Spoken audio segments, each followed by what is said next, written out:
Сәлем қыздар, бүгін біздер өте дәмді қамыры жұмсақ ұйғыр самсасын әзірлейтін боламыз.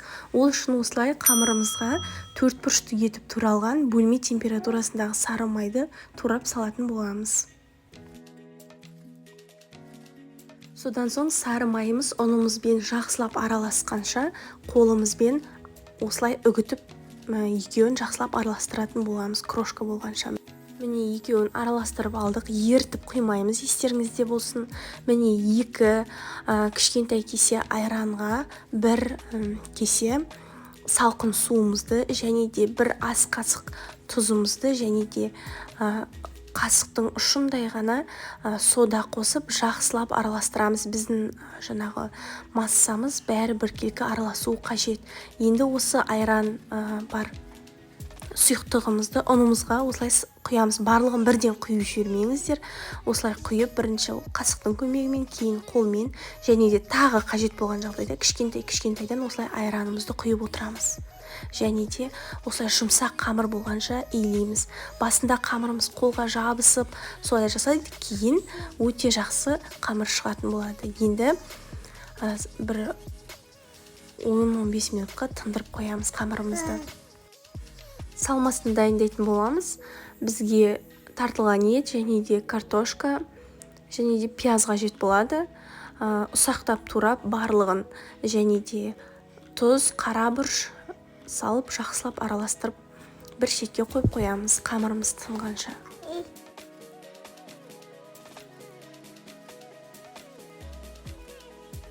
Міне қамырымыз дайын болды. 2 бөлікке бөліп осылай екінші бөлігін салып қоямыз. Ұнды көптеу қылып жаға берсеңіздер болады қамырымызға. Қамырымыз жұмсақ болғандықтан ештеңе етпейді. Осылай жұқарғанша оқтаудың көмегімен жайып аламыз. Осылай қамырымыздың ортасына ұн жағып бір шетке алып қоямыз. Содан соң екінші қамырымызды жайып аламыз. Қамырымызды жайып болғаннан соң осылай сары майымызды ерітіп алып үстеріне жағып шығамыз. Біздің майымыз өте қатты көп болып кетпеуі қажет. Содан соң екінші қамырымызды да үстіне әдемілеп қойып, оған да сары май жағамыз. Кейін осылай ораймыз. Ораған кезде ішіне ауа кіріп кетпеуі қажет. Тоңазытқышқа 1 күнге немесе мұздатқышқа 1-2 сағатқа салып қойсаңыз болады. Осылай қатқаннан соң алып бөлшектерге бөліп үстінен 1 рет басып, кейін оқтаумен жаямыз. Салмасын салып, видеодағыдай етіп түйсеңіздер болады.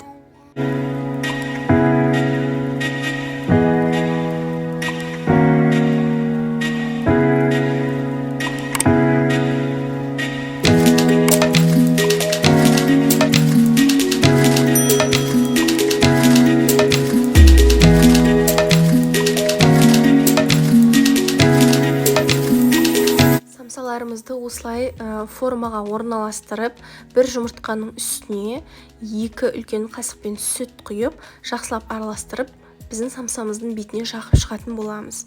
Кейін осылай күнжіт пен макты араластырып, бетіне сеуіп шығамын. Ол бірақ міндетті емес. Кейін қызып тұрған 180 градуста пеште 45-50 минут аралығында пісіріп аламыз.